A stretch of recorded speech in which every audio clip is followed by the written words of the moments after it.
Hola guys, balik lagi sama gua. Kali ini gua akan eh, ngebahas match Indonesia lawan Irak yang kita semua juga udah tahu. Timnas kalah dengan skor 0-2 dan ini menunda perayaan kita lolos ke round 3 kualifikasi pra Piala Dunia.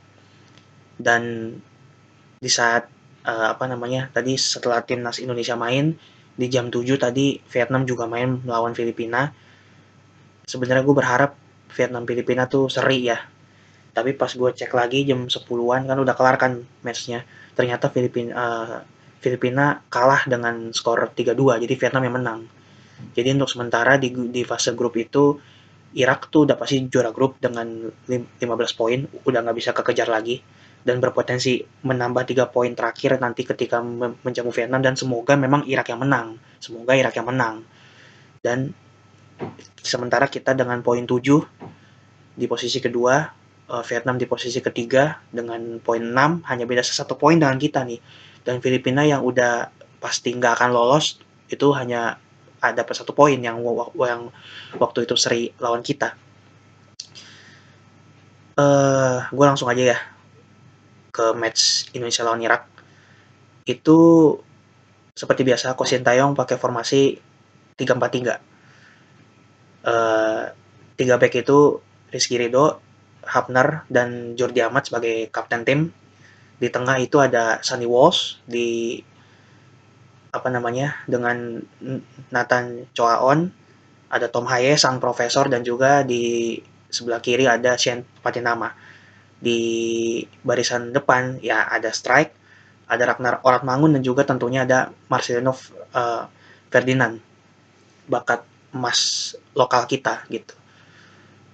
Nah, sebenarnya di babak pertama ini timnas tampil tuh cukup menggigit lah, cukup baik, bahkan mampu membuat beberapa peluang emas ya, yang sayangnya nggak bisa jadi gol.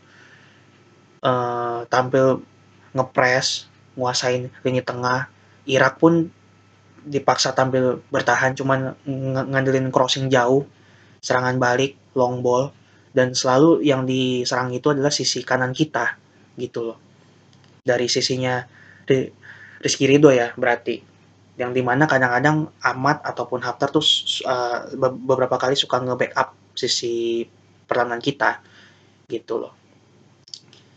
Tapi sayang banget kita gagal manfaatin setiap peluang yang ada gitu loh.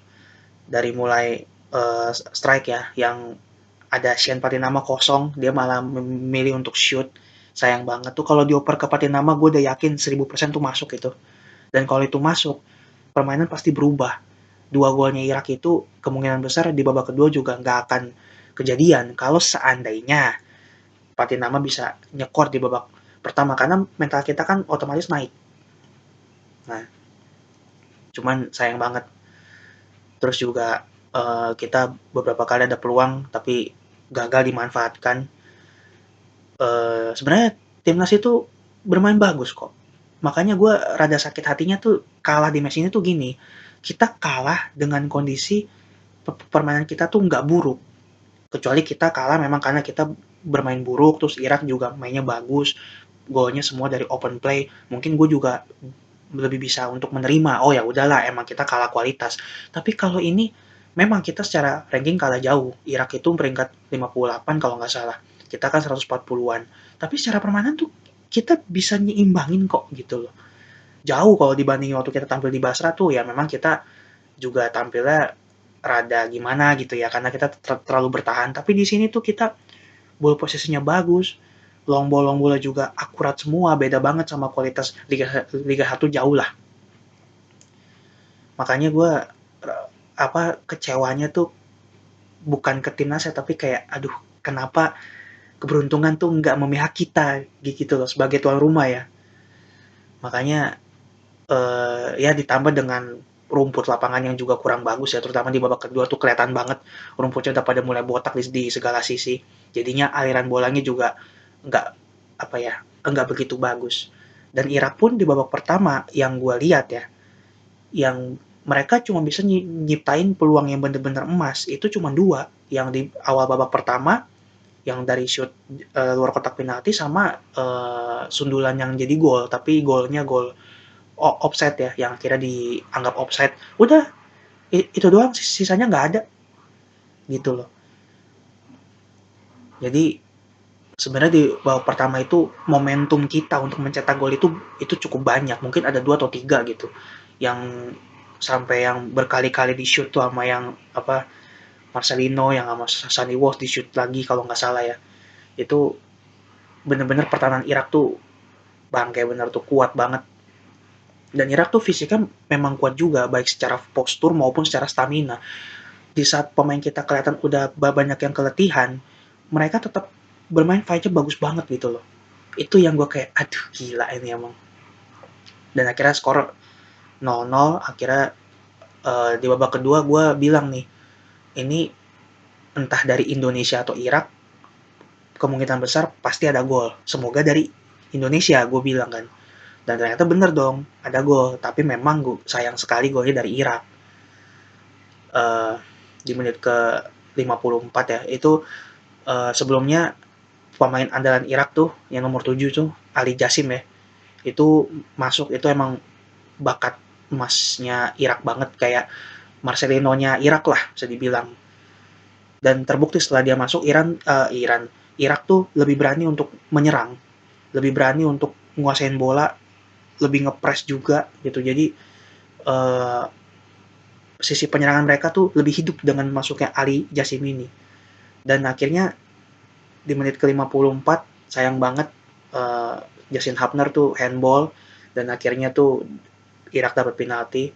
Dan sayang banget juga Hernando gagal untuk menepis bola, padahal arahnya tuh udah bener ke kiri kiper, tapi sayang banget itu. Dan emang bolanya keras sih, bolanya keras, dan juga pojok.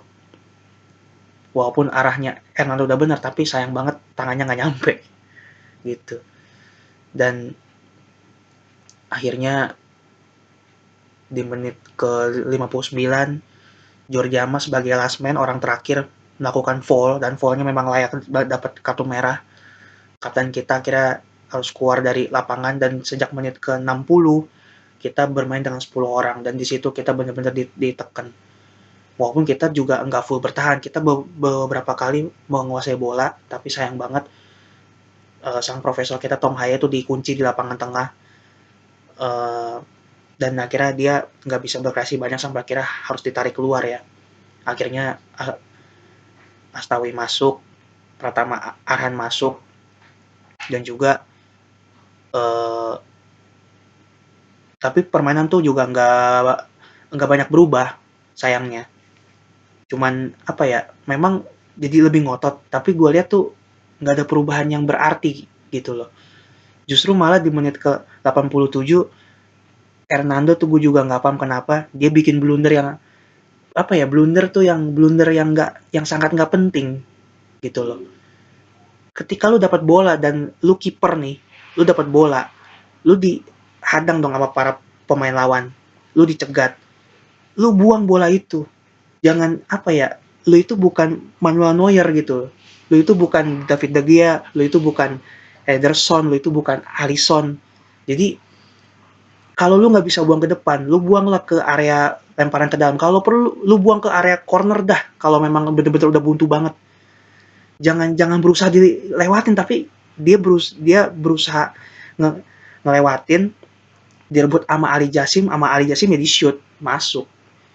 Makanya dari itu, aduh gue langsung kayak, Hernando lu kenapa gitu. Tapi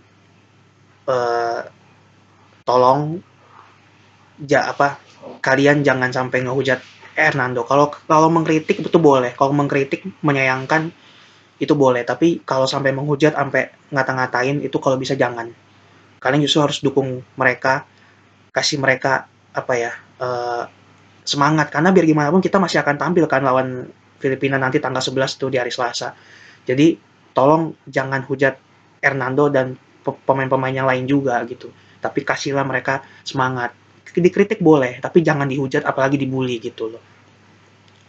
Dan dengan kekalahan 0-2 ini ya kita harus menunda perayaan ke lolosan kita ke round 3. Padahal tadinya gue udah mikir nih, ini minimal seri aja nih. Kalau seri ini, ini lebih enak kita mainnya gitu. Tapi dengan kita kalah, apalagi Vietnam menang, ini danger buat kita. Karena kalau ya kini kita berandai-andai nih, kita gagal ngalahin Filipina, terus Vietnam menang lawan Irak. Kemungkinan besar ya Vietnam yang lolos, tapi uh, kita realistis sih, nggak mungkin juga Irak bisa ngalahin sorry, nggak mungkin juga Vietnam bisa ngalahin Irak, dan semoga Irak bisa ngalahin Vietnam juga. Jadi dengan kata lain, kita dalam tanda kutip butuh bantuan Irak nih buat ngalahin Vietnam, dan kita pun harus bisa ngalahin Filipina nanti di tanggal 11 nanti gitu loh. Toh Filipina kan juga udah nggak ada peluang juga kan gitu. Ya udah, gua rasa segitu dulu aja. Ini gue sambil nonton Toulon Cup ya yang di Prancis. Sementara kita tertinggal 0-3 cuy lawan Panama. Kemarin kita udah kalah 0-3 lawan Ukraina, dan sekarang kita harus tertinggal lagi 0-3 lawan Panama, dan skor masih bisa berubah. Karena ini baru menit berapa tuh? Menit 69.